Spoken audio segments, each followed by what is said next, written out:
And we're live. Welcome to Hot Take Express with Kent Chamberlain. I'm your host, Kent Chamberlain. This is episode 8, Mermaid Lives Don't Matter. Before we get into it, I'm going to be a sports nerd again. Yay sports, go sports. The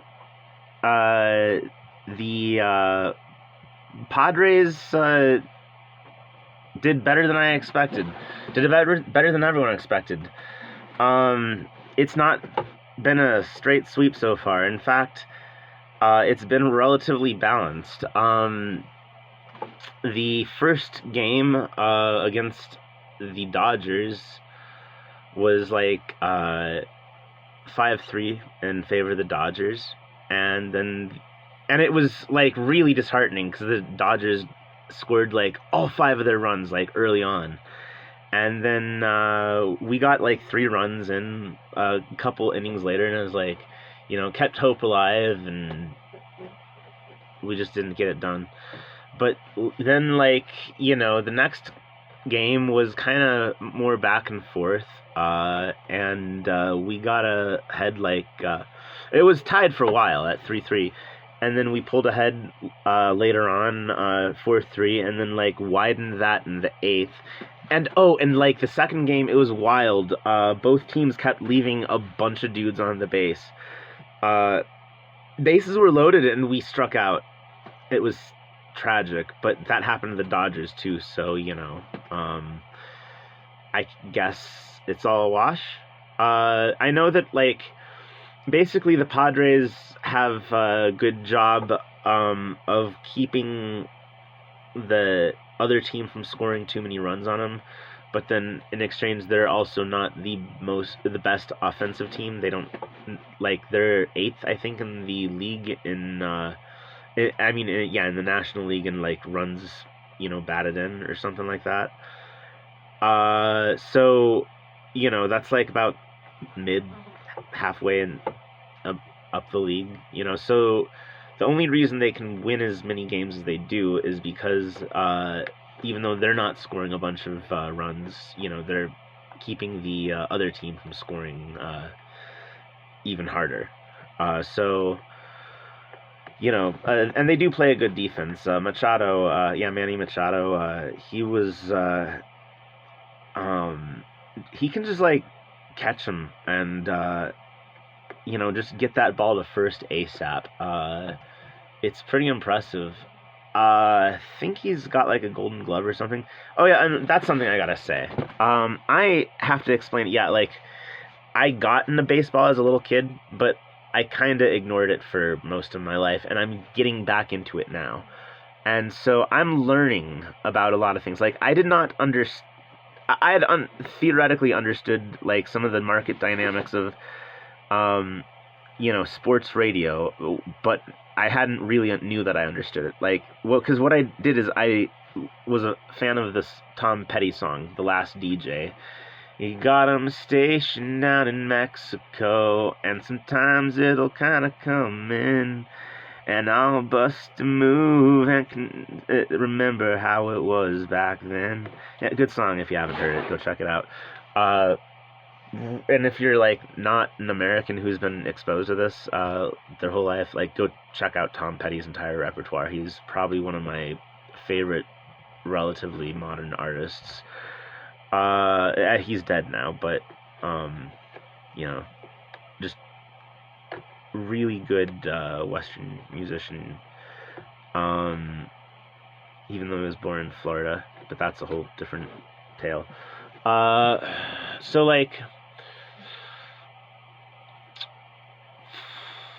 Well, yeah, so sports ball. Okay, so the Padres are basically being treated in the media as the team that doesn't belong there, and that they are kind of getting wild carded in, which was the point of the wild card, to get more teams into the playoffs, so that it's not just the same 5 teams always winning the series. Because that's good for those 5 teams, but even just looking at this from a purely capitalistic dollars and cents point of view, baseball is more interesting if the team in your big city market has a realistic chance of going to the series, right? So the playoff or the wild card isn't the most obvious mechanism, but like I have come to understand, accept, and embrace its logic. And apparently, it's a very popular thing too. It was when I was a little kid. It wasn't around, but it is now. But yeah. I was talking about the sports radio market. Speaking of like baseball and capitalism, so like, though, if you've ever worked in radio, you probably know this. It's so hard to get a license, right? Like, the FCC rarely auctions them, and then like you gotta jump through all these hoops, and even just to do like some stupid little like 1,000 watt station. Yeah, like we had like a 1,000 watt station out of my college town, and I was the program manager for it, and it was cool. Like, it was kind of a educational station, was a nonprofit, is how it was legally organized, so that like none of it was a volunteer position for me, but we sort of got paid in like some of the ad deals we'd do, like we'd like advertise a local coffee shop, and then we'd all us DJs would get gift certificates every month, so many dollars in gift certificates. So it was a good ad deal. And like there were other things like that, and so it was you couldn't pay the bills with it, but you could totally eat out with it, if that makes sense. And so yeah, I was the program manager. I was hired or recruited the DJs, and like kind of figured out the format, and it was and still is a pretty decent radio station back in my college town. But yeah, like a literal NASA engineer bankrolled it, and did the legal legwork and years of waiting for the radio frequencies to go on auction and so forth and so on, and like none of it would have been possible without him. Like, so when I explain all this, so that you can properly understand how ridiculous it is that there are radio stations just across the border in Mexico that just broadcast like at 1,000,000 watts and at certain frequencies, and just completely flood out the radio stations in that frequency north of the border for the most part. I'm not necessarily saying it's a bad thing, because in some cases it's kind of worked out. And one of those cases is sports radio. It doesn't appear that we tolerate this practice on the FM bands too much. But on the AM bands, we seem to have almost like begrudgingly accepted that Mexico does this. And then like some of our companies have applied for radio licenses in Mexico, which are, I would imagine, a lot easier to get but if you have the right kind of cash to spend. And then they get their 1,000,000 watt stations that can be heard all the way to Montana from the Mexican border, mind you. Because I was hearing ads for like places in Missoula, places like all over the West when I was listening to the baseball radio. And the thing is, except sometimes there are still those stations legally operating here in their legally prescribed, like bandwidths and frequencies and like wattages, and they're just kind of more annoying than anything. It's like, yes, I understand you have the legal right to do this, but I'm not listening to this because there's a country station trying to be on the radio right now. I'm listening to this because I want to hear what my Padres are doing. So, like, kindly take your legal rights somewhere that people want to hear them. Yeah, like, I don't know. I mean, like, yes, I understand that, like, properly speaking, American sovereignty dictates that, uh, we should be cracking down on this practice. But as a practical matter, I mean, like, if there's like 3 or 4 bands reserved for like sports radio, that's just practical, okay? Because like you don't need like a million little tiny repeaters all over the country saying like, especially for like, okay, so maybe in the season you might, because not everyone in the country is going to want to watch a Cubs game. And actually, as far as that goes, if they do, they're in luck because WGN broadcasts them, and that's basically a national network. But like every local, my point, I guess, that I'm trying to make badly, is that most teams are going to have a mostly local audience, and their local televisions and radio stations will be sufficient to cover most of the interest in that team. So, like, I couldn't use what I'm doing, I don't think, to listen to the Padres during most of the season, except when, like, I do think that the stations out of Mexico do kind of pay attention more to the demographics of the people listening in America, though. And I mean, like, and they may be broadcasting out of Mexico, but they're in English. And it's funny, even like their legally mandated Mexican government public service announcements are in English. This is why we want you to vote for the Party of the Democratic Revolution. And, it's just like so jarring to hear this in English. This very, like, even their right-wing parties sound more like revolutionary, down there. But yeah, just things telling you to recycle and whatnot. But yeah, it's like, and as a practical matter, like if there's 4 of them, because you do, like, there's playoffs in the American League and the National League, and there's like 2 games in each happening at the same time right now. So like, because this is like, the first night, for example, they covered the New York versus Cleveland Guardians game, and then like on one of their 2 ESPN sports stations I can get out of Mexico, and then on the other one they were covering the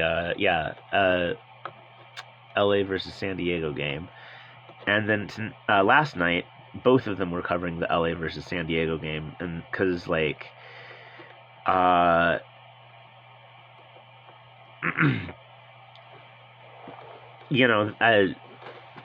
I believe one of the minority stake owners of the Padres is like some Mexican billionaire who owns a Mexican team that operates in a league down there, like out of Mexico City. And then like, yeah, because the Padres just played an exhibition game down there that way not too long ago. Seriously, just follow your favorite sports beat team on Facebook, and you can learn quite a bit. But like, besides that, yeah, like the Dodgers have like a farm team across Latin America. They've got like they have like baseball camps in Honduras and the Dominican Republic and whatnot, and kids will like go to baseball academy for years and then like work their way through our minor leagues or like the Latin American leagues down yonder, and then they'll come up here, and quite often, because they were trained by the Dodgers, they'll be signed to contracts with the Dodgers or their farm teams in the minors. And this is another way baseball clubs make money that people don't realize. They'll be signed to contracts and then traded, like just to raise money to pay, to pay bigger stars and whatnot. But anyway, so LA and San Diego both have huge fan bases across Latin America, is what I'm trying to say. So that the stations out of Mexico would be broadcasting that game doesn't surprise me. Like, I think what happened, why they were broadcasting the New York Cleveland game was probably because, because I think the Yankees took the Guardians out of contention on the first night, and so they broadcast that while it was still going, probably just because the Yankees are a very they're one of the few teams that kind of breaks the normal rules because they were so dominant. They were, back in the day, they were the team of Babe Ruth and Joe DiMaggio and Lou Gehrig and so forth and so on. And then because they're still kind of a very important team, they kind of they're like our Manchester United. Like, if you are a foreigner that wants to get into baseball, you probably, the Yankees is probably where you start, unless you have some kind of personal connection to some other part of America. Yankees games are just inherently interesting to an international audience, I think, in the way that other teams' games might not necessarily be. But to a Latin American audience, yeah, like the LA San Diego game, the LA San Diego series probably is very interesting. So I expect to be able to hear it on that. And I'm kind of crossing my fingers that they'll carry more Padres games than not, just because they are a Western team, and the places that are, the border is close to the American West, not really the American East, so teams from there are probably going to be more likely to be broadcast. So maybe, hey, next year I might be able to listen to some baseball, season, league games. But yeah, so I mean, and I went in this expecting to hear that they lost, both games, and are on the way out, if not just eliminated. But the Padres have held their own, and they saw a 5-3 win against them and matched it with their own 5-3 win. So I'm kind of hopeful. Although I am disabused of the notion of any silver bullets. That's another thing. Because I saw Darvish's extremely based performance against the Mets on the second game, where he held them down to 1 run for 7 innings, while the Padres racked up a bunch more than that. The end of the game was 7-1. But so I was expecting a similar performance out of him tonight, but that's not quite what happened. He gave up a lot more than 1, and he was retired a lot sooner than 7 innings. But we still got it done. This is apparently the Padres' biggest rivalry is LA. So it's it'll be all, and apparently LA is the dominant team of the NL. They've been in all 10 of the last decades of the last 10 playoffs.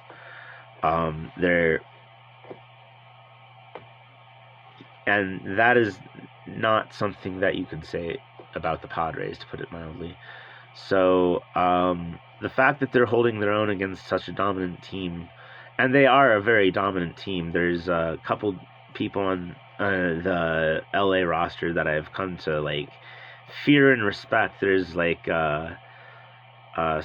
somebody Tucker, who's a pretty solid hitter, and we struck him out at one point last night, and I was just very happy about that because it saved us a lot of potential pain. But and there's a couple others. LA's got a very strong team.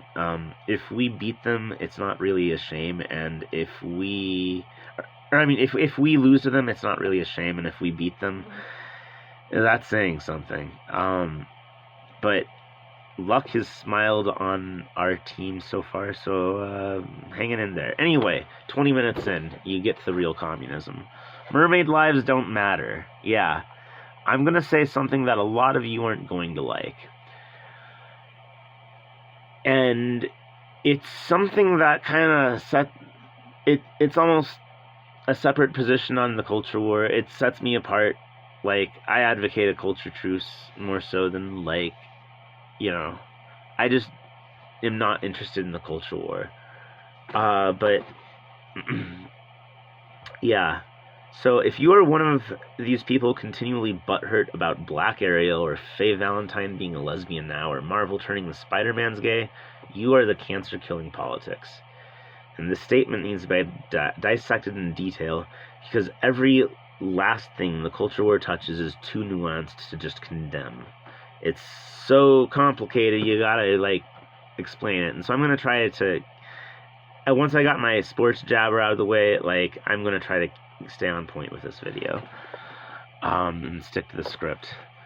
Yeah, and I'm not saying... when I say that, like, all this culture war concern about, like, mermaid lives, is annoying because, like, yay, so much wonderful representation, don't you feel represented, this is civil rights, I'm very smart, like, that's not my point. Clearly Black Ariel and the rest are just a box-checking exercise for the corporate liberal intersectionals. And, yeah, like, as far as it goes, such box-checking exercises are obvious vapid liberalism. And you can almost see the gears turning in their heads, right? Like, the executives, when you watch a Netflix original show, like, the characters are usually just such checked boxes without any personality of their own other than positive stereotypes of their, checked box to make sure that you know that what they are, so that Netflix definitely fully gets credit for being brave, right? They don't even reflect the minorities they depict in a meaningful way. It's always just these positive stereotypes, like, and, they avoid the most obvious one, I guess, of, like, say, Asians being good at math, but all the other positive stereotypes are there,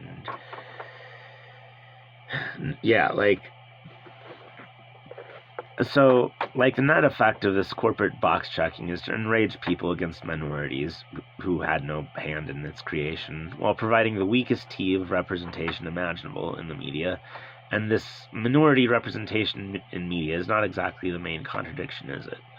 Like, there is a great meme on the internet. It's like someone took, like, a scanned anti-communist agitprop from the 50s, and it was like a picture of Joseph Stalin's face, and, it's like, but the people had, and the caption was like, but the people had forgotten the main goal of communism.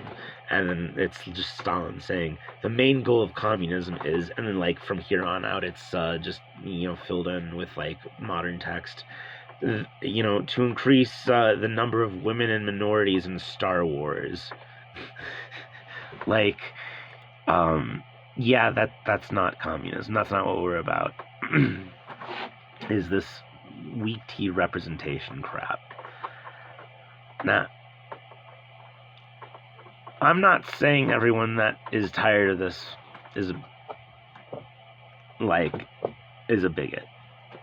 At all. I mean, like, I just said that, like, yeah, there's a very obvious, non-bigoted reason to object to Black Ariel, right? But, well, how do I say this? Some of them clearly are. Some of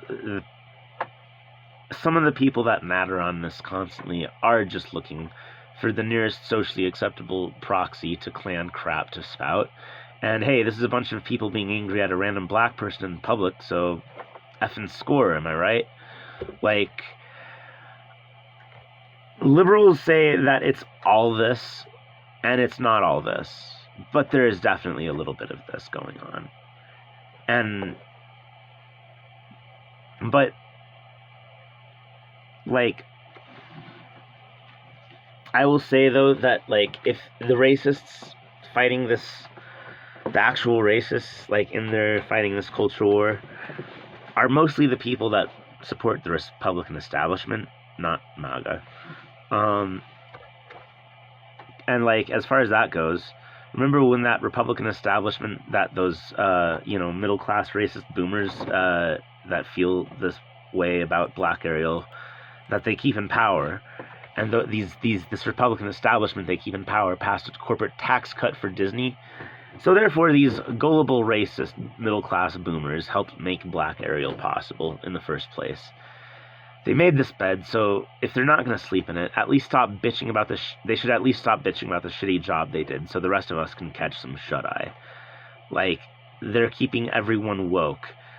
Alright, not necessarily, well, sort of woke, because, like, some people, I get the feeling that, like, any workers that get swept up in the woke shit are mostly just annoyed by this, right? Because this is its own sort of wokeness. It's all identity politics. Like, bigotry is just identity politics that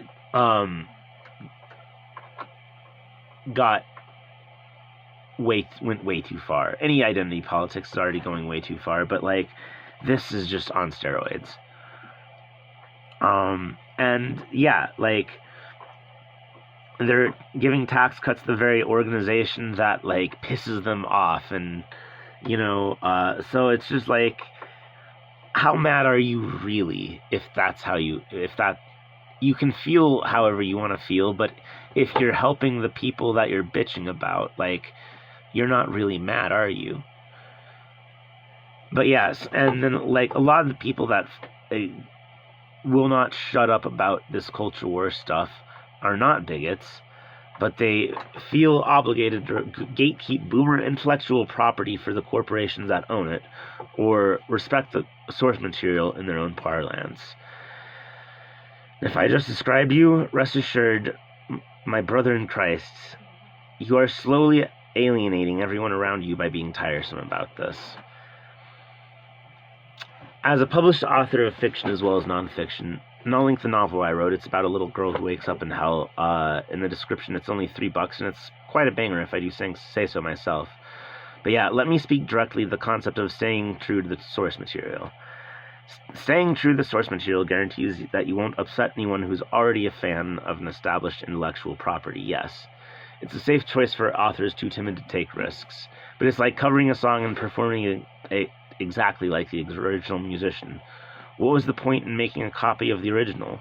The original will always be a better copy of itself than whatever you can make.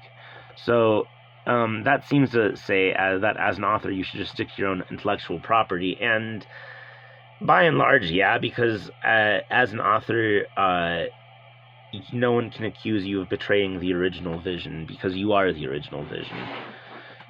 Like, don't complain about Star Wars, write your own space opera. Like, if you're creative enough. And if you're not creative enough, well, then I guess you're kind of just gonna be dependent on the people who are, aren't you? So go find better stuff to like. But yeah, like, so you can't even necessarily do that and avoid running afoul of these, like, rabid giga stands, like these professional fans that, like, have, like, all the time in the world to gatekeep this intellectual property. Like, George Lucas created Star Wars, speaking of that, as a metaphor for the wickedness of the American invasion of Vietnam. Yeah, like, the baddies are, the stormtroopers are, like, a metaphor for the GIs that invaded South Vietnam and did all kinds of horrible Agent Orange related things to the country. And as an anti-imperialist piece of art, like, yeah, I support it. Plus, as like someone who was a little kid in the '80s, yeah, that was a good time. Like the originals, especially. Han shot first. He did, because he's like an uncaring, like villain, basically anti-hero at best, and his heart is warmed by the good guys over time because that's his redemptive character arc. He wasn't a good guy at the beginning. Saying that he's a good guy at the beginning is for liberals who can't deal with nuance and need like a little kid story told to them. Anyway, um, but yeah. So anyway, but that's me bitching about George Lucas going back and revising his own vision, which is something as an author he's entitled to do. And just because I grew up with it doesn't mean that, like, I own Star Wars. And, like, I may disagree with his take, and a lot of us did. But, yeah, fundamentally, I'm not going to, like, hate on George Lucas for doing that. It's his baby, But, like, I can recognize, even when I'm, like, getting those tendencies and, back off, but, like, these people can't. And they just, just hounded him about the prequels and, all this stuff, like, and so, like, they were just, like, made it, like, having invented Star Wars was a chore for him, so he threw up his hands in despair, and he sold all the mouse for a cool $4 billion, which is something that must be nice to do as an artist. And now the fans are even madder because, like, it's, apparently Star Wars went woke, and, that's a problem. I don't know. I still have yet to see Episode 9. So I don't know. I know they were trying to put some class content in, like, a little bit of it somewhere. That seemed okay. But there was, like, it was sort of woke from the get. I mean, like, kind of Lando Calrissian was objected to at the time. He was basically there as a backup in case what's his face, the guy that plays Han Solo, what's his name? It's on the tip of my tongue. Well, whatever it is. Harrison Ford. There we are. Yeah, in case Harrison Ford got too big for his contract. And he's never really seemed to appreciate the role he played of playing Han Solo. It's all just been, a contract to him. And that's fine. I mean, he's an actor. He doesn't have to love every job he gets. He's probably one of my favorite actors. But, he's entitled to, like, view it as a job like anyone else. But yeah,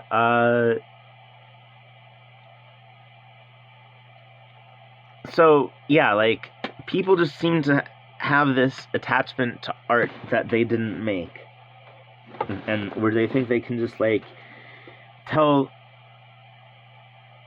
the IP owner what to do with it. And, like, in the case of Disney, Disney doesn't have, like, they bought an intellectual property, but, like, they don't really have I guess I'd say, a moral right to Star Wars. But, like, George Lucas gave it up because he was tired of it, so I guess in a sense, if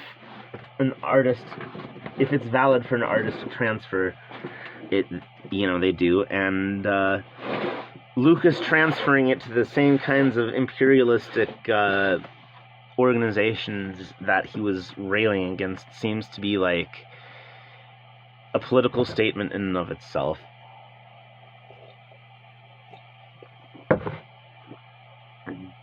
At, like, the impossibility of developing a class coalition with people so energized just by the culture war. But yeah, like, the creator of any sort of artistic work has one job: to make interesting art for the masses. Anyone can make art, but we only remember the pieces that were interesting, whether good or bad. Staying true to the source material lets you bring the masses along, but taking artistic risks in the first place is why the masses cared about the source material to begin with. Like, again, to use Star Wars as the example, it's a rehash of the orphan's journey, which is a trope that you see repeated all the way since, like, ancient Sumer, right? Superman would be another example. Gilgamesh, yet another. Like, an orphan leaves his, departs his home and has to go on a journey and it save the world or his world or something somehow. And along the way he meets friends and they overcome great obstacles. I mean, that's quite a few stories. But I think I'd also just sort of described Lord of the Rings, although I'm not sure if Bilbo's an orphan. But I definitely described Star Wars. And a lot of what makes a story good isn't that, like, it's original, but that parts of it are told in a compelling way. Like,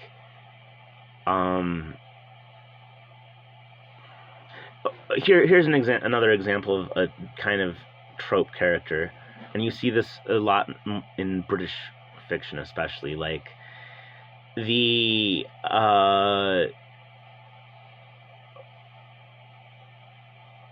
person with intelligence beyond normal understanding, who can, through application of that intelligence, cause great things to happen that are beyond normal human power. I just described Sherlock Holmes, Merlin, and Doctor Who.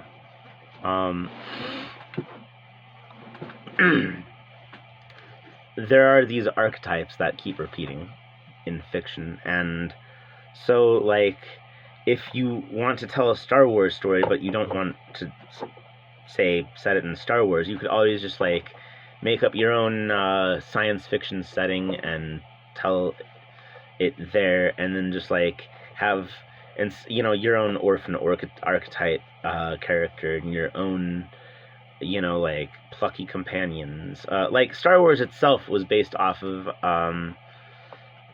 a Kurosawa film about, like, two peasants that were just constantly arguing with each other, bickering as they were trying to, like, flee across feudal Japan during wartime.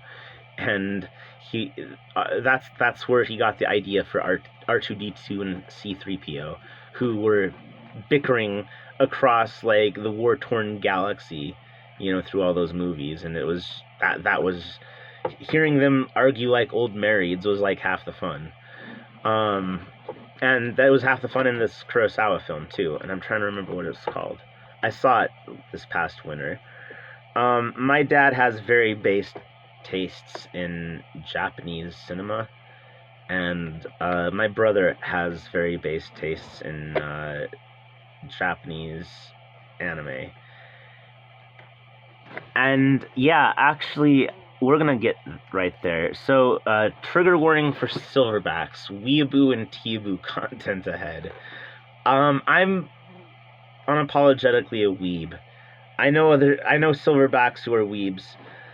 Like, it's what's cringe and soy, as the youngs say, is not anime itself. It's the attitudes and normalization of things that attends it, right? Like, China did not ban anime. China banned, like, Dragon Girl got big titties anime, and they made Dragon Girl have normal sized titties in the anime instead, and I forget what that was called, but it was like a huge dust up that happened this winter, and that as a weeb and a communist, I am all for it. Like, I do not want tentacle porn. Actually, I do not watch hentai. I do not approve of the dissolute lifestyle that is peddled in a lot of anime. That said, a lot of anime is harmless, and a lot of it's genuine works of art. Like, it's a legitimate expression of Japanese culture, right? Because, like, you look at Japan during the Tokugawa shogunate, which was the period right before, like, yeah, Commodore Perry came in and reformed and opened up Japan, shall we say. But that reform and opening up at American gunpoint is kind of like the process that birthed anime. Because you had a very literate culture, because the Tokugawa society was fairly, I mean, they were closed off to a lot of Western development, but not all of it. They just picked and chose what to accept, and they had a fairly petty bourgeois culture, like a lot of small business owners and the like, and these small business owners were literate, and, you know, they'd, like, read the equivalent of magazines and buy artwork and stuff, and you can see the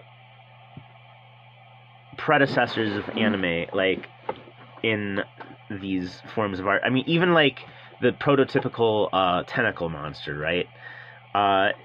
There were antecedents for that in like some of the pornography made in the Tokugawa period. Of sea monsters ravishing virginal women, and that was smut. And so, like, if I'm not, again, I do not cotton to the hentai.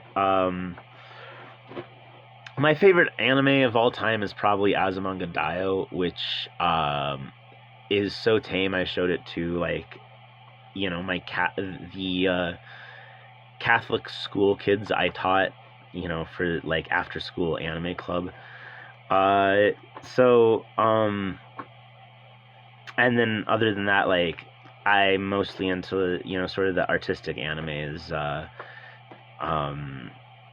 or at least the very well drawn animes. Because that's another thing. Like, I mean, it's the way that people might want to grow up to be movie stars in Japan. I mean, in America, like, they got that too over in Japan. But, like, a lot of people, in a way that just doesn't exist here, grow up wanting to be, like, professional manga artists or professional, like, anime illustrators. Like, I do not know of anyone that wants to grow up to be, like, the people that draw the little, you know, cells for Disney, you know, for the movies or whatever. Like, I'm not sure that happens. Like, maybe it does. As an artist as well as a writer, like, I can attest that I didn't. But, like, the culture is different over there.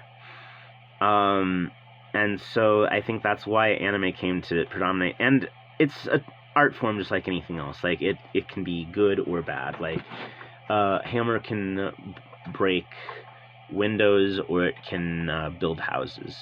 You know, like, anime can be something subtly pro-communist, like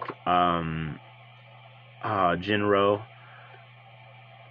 or, like, overtly communist, like The Leader, that was made by the Chinese Communist Party, or it can be something, like, completely antithetical, like Big Boobies Dragon Chick anime, whatever that was, or and apparently the story itself wasn't very antithetical. It was just the normalization of, like, yeah, there's this, and I think the dragon was, like, underage too, you know. So it's just like, no, go to horny jail.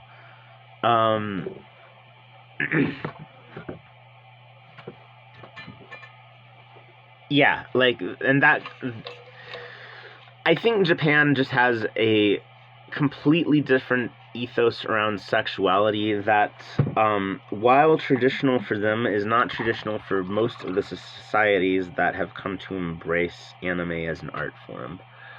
And therefore, you can say, well, their sexuality is good or bad. I am inclined to think it's bad, but, you know, ultimately it's a subjective cultural difference that, like, I just don't want to read too much into. But I don't think it belongs in my culture.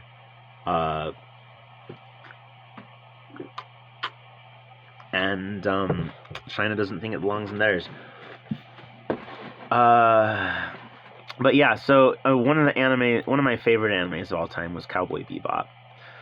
And Netflix really recently remade it. And it got, I thought the boomer whining was bad, but these are millennials whining now. And damn it, I thought we were better than this. Like, because all those whiners costed a second season. And it was goddamn great. Spoiler warnings ahead. I understand and can look past the box-checking logic of making Faye Valentine a lesbian. And that lesbian scene she had with the mechanic fixing their ship had big Firefly energy anyway. If you've watched Firefly, you know the scene. But Captain, we don't need two mechanics. You're right. But yeah, I can understand, and I can also understand the logic of having Spike Spiegel survive his confrontation with Vicious and meeting Radical Ed right afterwards, which varies up the way things went. Because the show ends with him dying. The original anime ends with him dying after that confrontation. But it was supposed to be a TV show with a second season. You can't kill off your main character if you're going to do that. So obviously they had to change that. And, you know, like, Shinichiro Watanabe was on board with all of this. His name is in the blessed credits, you know, like,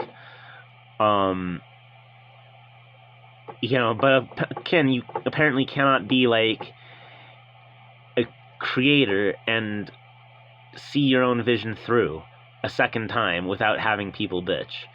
Oh, and another thing that I really liked about the Cowboy Bebop remake is, okay, you never see really attractive girls in anime, and this wasn't anime. This was like this was like live action. But man, like, oh, and you never see like fine girls of a certain size, and you know, like anything Hollywood does. But like, my God, I liked the art direction in that regard. So anyway, I'm gonna shut up about that before I go to horny jail, and talk about the other Teaboo. Or yeah, here's the Teaboo shit, and it's also weeaboo shit. There's an anime called Moriarty the Patriot, and it absolutely bastardizes the source material of Sherlock Holmes to wonderful effect. Sherlock's foe is in you know, the writings of Sir Edgar Conan Arthur Doyle, that's it. Yeah, like, his foe is Moriarty, but his Moriarty's motivations, and oh yeah, another thing to understand about Moriarty is he's like, so Sherlock is that part of that, you know, brilliant thinker archetype in British literature, right? Well, Moriarty is like his intellectual equal, but evil, you know, and so it provides like a foe worthy of Sherlock for, you know, a lot of the writings, a lot of the stories. But like, Moriarty's made him the good guy in this reimagining. And so his motivations are examined, and he's rewritten as basically a communist revolutionary, just doesn't use that word, trying to end the massive class inequality of the British Empire. And more spoiler alerts, they even work in jokes into other British spy writings. Irene Adler, who's basically Sherlock Holmes' girlfriend, she adopts the codename James Bond with an E at the end, just so they can't be sued. All in all, it's a brilliant piece of writing and social commentary that would never have been possible had they stayed true to the source material. And what's more, I could like fucking watch it with my completely apolitical relatives, and it was just good fun. And mind you, I did not even realize it was gonna be like as unintentional communist agitprop as it was. I just was like, hey, the first episode looks kind of cool on Crunchyroll or Funimation or whatever it was. And I was like, all right, that maybe I should recommend that we watch this next. And then I do, and then like in the second episode, they burn down like the fucking rich people's house they're living at, in the name of like the class struggle. And I was like, oh damn, I wasn't. Now they're gonna think I meant this shit. Yeah, and it just gets better from there. So definitely check that out if you're into weeaboo and teaboo shit. And like that is one of the few animes where like to get even weebier here, where you definitely need to watch it in the dub. Okay, like you can watch it in the original Japanese, but like it's set in Victorian England. The dub is more proper. And what I was looking for when I was like getting into it, I was not actually trying to like radicalize the weebs. I wanted something that was like going to be like Death Note, right? And yeah, like Sherlock versus Moriarty is kind of like Light versus L. And I got that's a character I love as L, or Eru, because L isn't in Japanese. But yeah, like just the fucking way he sits, I feel that, like I'm just constantly like moving position. Like last video, I was just shifting my legs, so I do that, and whereas Eru is always like sitting like this, and he's just like eating some random sweet because everyone's got a personality quirk. I don't know. But you don't need me to tell you about Death Note. Okay, so like that is, I'd say about half this video is just me rambling about like pop culture. But yeah, I mean the whole thing's about pop culture, so that's fine. But yeah, like Moriarty the Patriot is not possible if you try to stay true to the source material. Sometimes it's okay to absolutely bastardize the source material. Again, that book I wrote set in hell, it's like kind of inspired by Dante's and like Divine Comedy. I'm not staying entirely true to the source material. Like there is a city called Dis in the hell that I set the story in, but like like I flesh out some details that like Dante didn't mention, and like I leave out some stuff that he did. It's just the idea of treating hell as like mythology that you can write like it's a story. Like just that appealed to me as a concept, and so I wrote a story, my own story, and actually, it's like the second in a trilogy, and I have to write the prequel and the sequel, and I never got around to it. And this novel, took me like 10 years off and on to write, so I've got more important things to write right now, but one day, maybe if I'm an old person and I'm living in a socialist America, yeah, I'll get around to that. But yeah, like, so staying true to the source material has its upsides, but it's not like it's not a rule that can never be broken. And so if you are one of these people that absolutely cannot shut up about culture war shit like this, you are the cancer-killing politics. Like, here's a story. I had a friend once that I met playing video games online. It was that browser-based video game, Lunar Wars, I was telling you guys about. But, he was cool. He was one of the people in my little alliance's government, even. But then, like, towards the end of the game, because, like, it ended up shutting down because, I'm not even sure why. It just shut down. But, yeah, he got into Gamergate and refused to shut up about it, in any case. And, like, sure, I disagreed with the people he was bitching about, but, like, fundamentally, he was the one pushing the stupid fucking culture war stuff in my face and insisting I care about it. Anita Sarkeesian might be wrong and stupid and annoying and liberal, but she was not. She was not making me care about the culture war. And when I pointed this out to him, he got angry and he blocked me. And that sucks, because he was kind of cool outside of that, but now, because the culture war exists, and I don't want to be annoyed by, like, every last blessed update of it, you know, I don't get to have a friend. And, like, as far as just, like, Mermaid Lives Matter, which is a phrase I invented just for this video, because it just gets to the heart of how stupid this all is. But yeah, anyone deranged enough to insist that I care about staying true to the racial source material in a goddamn children's cartoon that itself shamelessly ripped off and rewrote the source material. Yes, read Hans Christian Andersen. That's not how The Little Mermaid goes. In a world where American imperialism runs amok and Jackson, Mississippi doesn't have clean water, is Gigasoy for insisting I care about children's movie at all at a time like this. Quite possibly a pedophile, too, unless they have some valid reason for being a grown-ass adult watching kids' movies, like, I don't know, being an elementary school teacher or something. If you're an elementary school teacher, you're allowed to have an opinion about, like, fucking Blue's Clues or Sesame Street or whatever shit that grown-ass adults have no business watching. If you're a parent, you have a perfect, you know, of small children, you know, you've got a very valid reason for caring about this stuff. You want your kids exposed to good things. If you are not any of that, and you care this hard about fucking kids' movies, like, okay,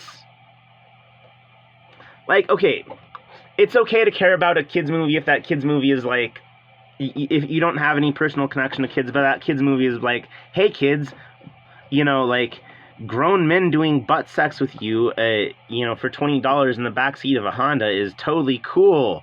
Yeah, okay, it's fine to care about that. You know, Cuties comes out, which is this disgusting Netflix documentary about, where it's just basically child porn. Illegal child porn.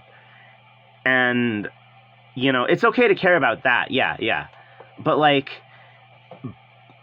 Black Ariel is not a goddamn emergency, okay? Black Ariel is useless shitlibs doing useless shitlibs things, and you did not care about useless shitlibs doing useless shitlib things when Reagan was around telling you GE was your friend. So, I don't want to hear it now, okay? It's been going on for my entire life, and you've been buying into it my entire life, so, you know, like, you want to destroy the corporations with me, I'm down, you know, like, let's just, you know, we, nationalize Disney, and this phenomenon of woke capitalism will go away. We nationalize Disney and the rest, yeah, it'll go away. Capitalism is what is bankrolling this woke stuff. So you want to make that go away, sure. And then pop culture won't irritate you as much. But I'm still going to insist on an egalitarian message. Just a substantial egalitarian message.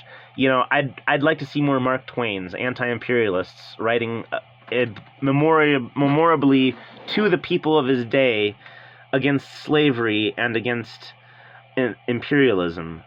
And using the language of his day, which, you know, snowflakes today can't deal with the fact that, like, an abolitionist used the N-word, you know, in the 1800s, like, my God. I look at the effect of his writings more so than the,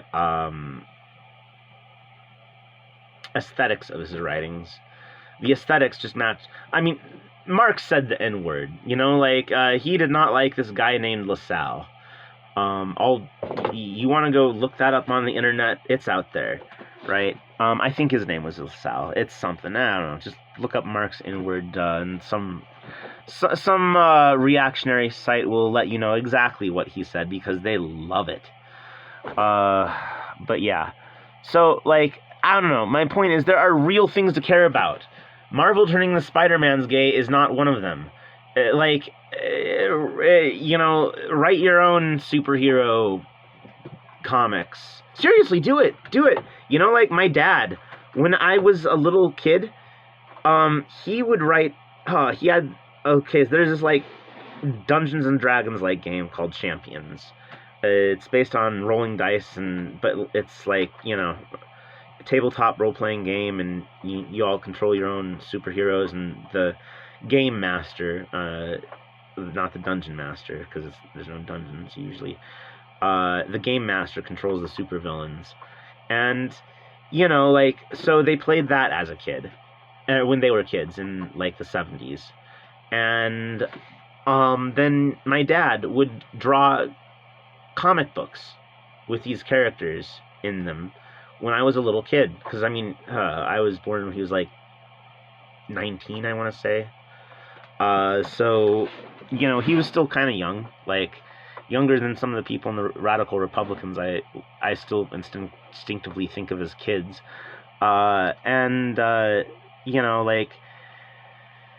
3 or 4, I would just grow up. I grew up, like, drawing next to him, and like, if you don't like what, if you're into, I'm not gonna, like, be completely soy and say, like, Marvel is, like, superheroes are cringe. Like, I do not find the superhero thing as compelling as other people do, but there are superhero stories that I've found interesting.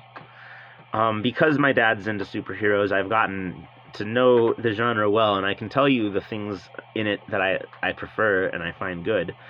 So it's something that I am very well informed about, but, like, I'm not gonna be like one of these red liberals acting like, liking superheroes at all is stupid or wrong, or, like,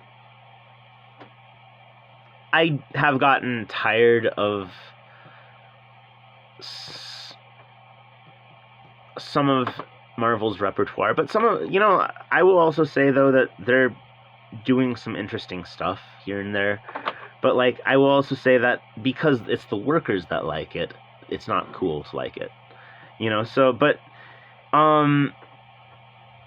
yeah, they're definitely doing the box checking shit too. They're a subsidiary of Disney, so there it goes. But, like, and if you don't approve of that, make your own comics. Like, and so as both a writer and an artist, one of the things I do is, on and off, more off than on these days, but I make a webcomic. It's called The 503, and I publish it under my real name, because it's apolitical and, therefore safe to, like, put under my real name. But yeah, like, just look up The 503 webcomic, and you should probably be able to find it. And it's got, like, a decent back list of archives, like over 400 strips and so forth. And I started it when I lived in Portland, hence the name. But yeah, like, as someone who makes webcomics, I run across, like, all other kinds of webcomics in the course of my webcomicking, because, like, we all talk to each other, we all know each other, or to some degree. Like, I don't know any of the big names, but, like, I know, like, a lot of the people say that on the Comic Ad Network that I use to monetize my webcomic, and I can say that there are all kinds of, like, indie webcomics out there doing stuff that, like, they'd like to see in, normal comics, but just isn't happening. People putting their own spin on superheroes and so forth. So, like, it is never... And also, I should add that, like, I spend nothing on the hosting or the anything for my webcomic, and, like, I had to, like, do my research and look into, how to go about it, but, like, to make it look professional, because some web comic hosts are better than others, but, you do research, and you can have something fairly professional out there looking, professional looking out there for free. And it has never been an easier time if you just apply yourself a little bit and learn a little bit of coding. I'm not saying like master PHP and all this, but like just a little bit of HTML and CSS can get you coding websites. And even if you don't want to learn all of that, you can just like script kiddie that and use like the free website building software that like Wix or whoever else is going to provide you. Like, it's never been easier to design your own thing and get it out there. Speaking of my dad, writing runs in the family, and I've been encouraging him to get his writing out there on a blog, but he's just of a previous generation, and this stuff doesn't come naturally to him. But like, so if you're a boomer watching this, or even like a Gen Xer, I get it.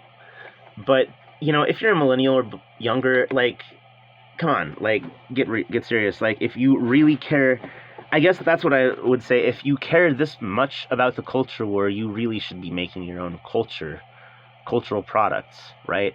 Because that's ultimately that's a better way to let your angst out. Make the culture you want to see in the world instead of just complaining about the stuff you do see. Make what you saying, instead of saying that the stuff out there isn't what you want, make the stuff you do want, right? And if other people out there feel the same way, they're going to support it. So like, yeah, I mean, I'm not even necessarily opposed to the people complaining about Black Ariel. It's just that like, they should use this energy more productively. Build something new instead of tearing down even just like some lame-ass corporate PR stunt, like, God, I mean, you can bitch about, corporations being capitalist, but it's like complaining about water being wet or the Pope being Catholic, like, at this point, I think we all know. Even the conservatives know. But yeah, like, and I'm gonna say that, like, I'm not just coming after the conservatives here, because if you're one of the people launching a crusade against the people that don't like Black Ariel, you are likewise one of these people that absolutely cannot shut up about the culture war shit like this, and you are also the cancer-killing politics. Like, it takes two to tango, and, like, the liberals are just as bad in their own way, like, hearing this stuff. They equate all opposition to this with racism, which is kind of grating, because it, like I said, it's not. But like, that argument is too nuanced for them, and none of this would even exist if they weren't talking about this, pressuring this, creating incentives for corporations to pull stunts like this in the first place, right? If there was no Black Ariel, the conservatives wouldn't be bitching. The conservatives bitching are annoying. The liberals, bitching in the first place are extra annoying. It's all annoying. So, like, if you could all just shut up, that would be wonderful. Like, and I say, yeah, like, the liberals are worse, if I gotta pick a side, just because, like, the conservatives at least have the valid excuse of being under the sway of false consciousness and not knowing any better.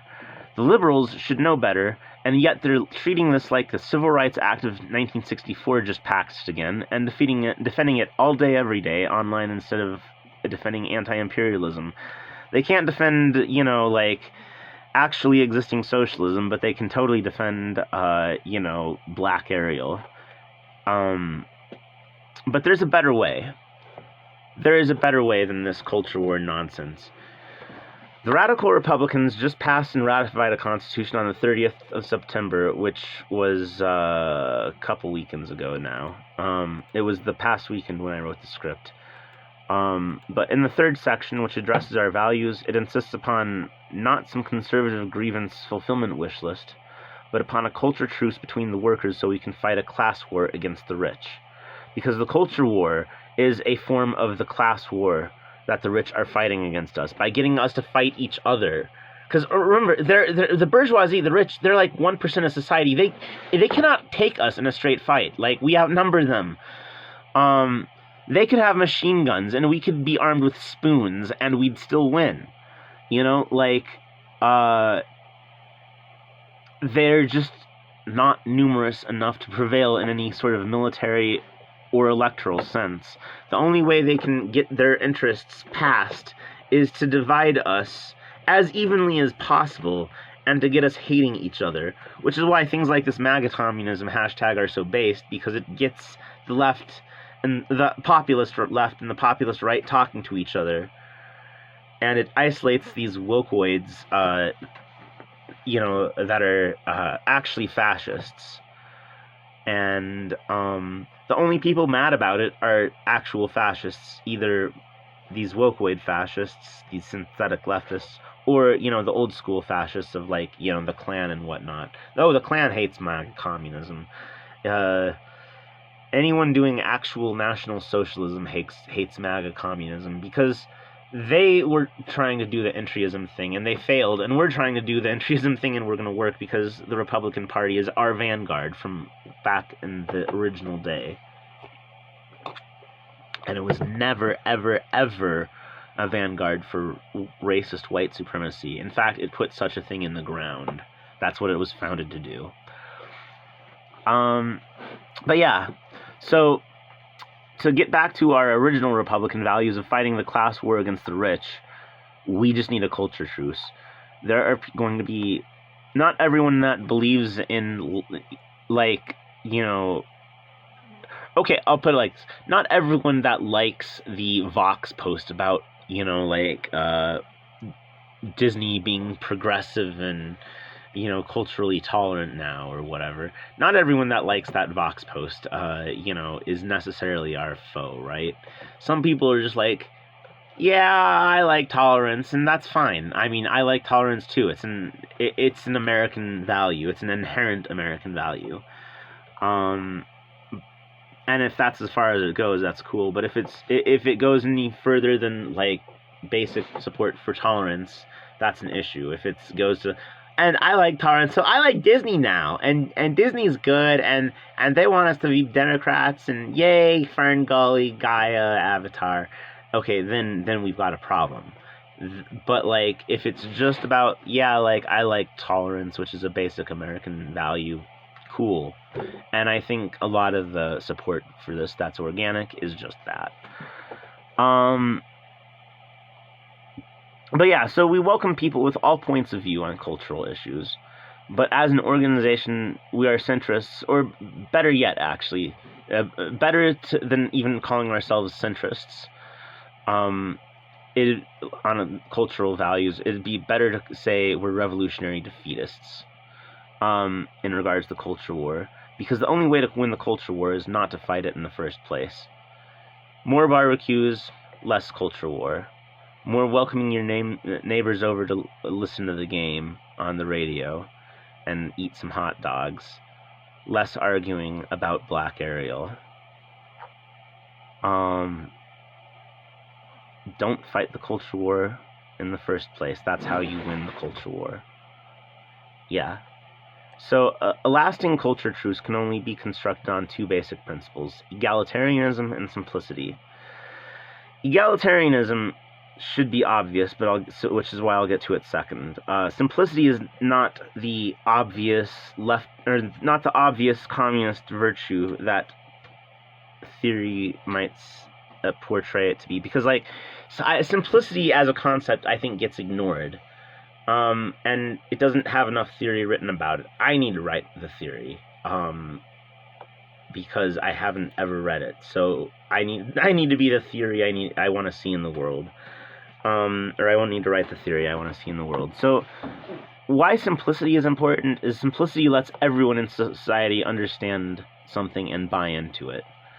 Most adults, and in college, I worked at the school paper until I saw some shady crap go on that I wasn't going to stomach, and then I quit the school paper. But while I was at the school paper, I was the copy editor. And it was my job to, yes, deal with, like, the grammatical mistakes and, the, periods in the wrong place and the wrong use of there, and there.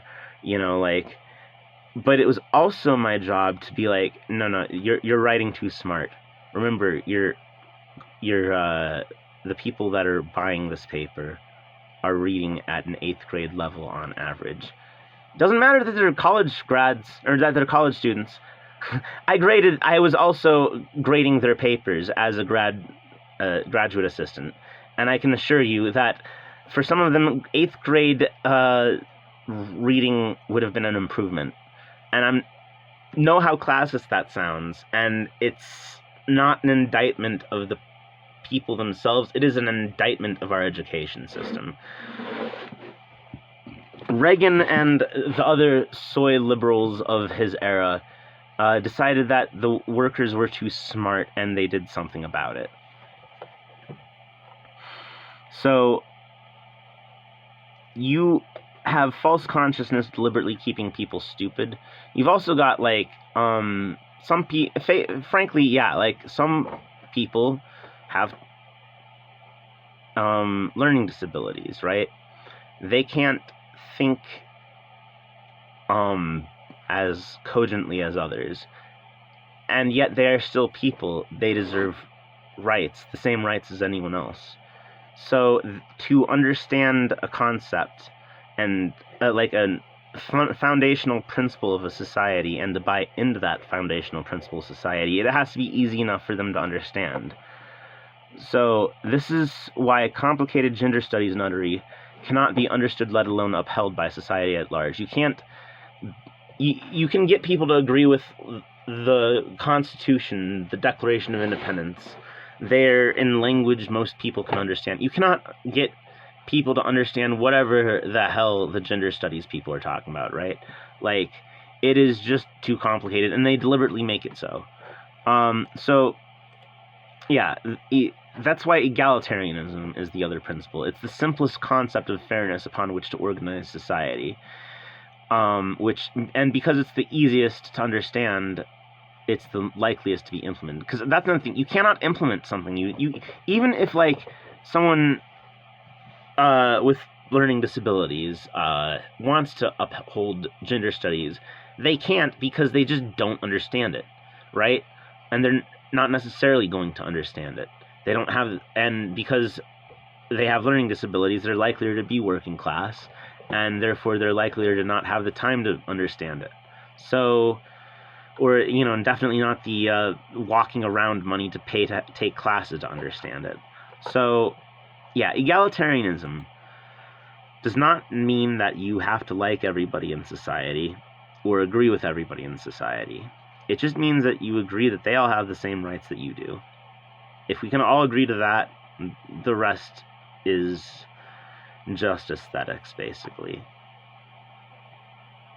So, I mean, we haven't voted on it, but I'm just going to go ahead and assume that it's the official position of the radical Republicans that mermaid lives don't matter. So, go outside and enjoy the beautiful fall while it's still here, and stop arguing about dumb shit on the internet, you pastry dweebs. And now you know. And knowing is half the battle. Hot Take Express! Holy crap, this one's like under like a minute, an hour and a half. Wow.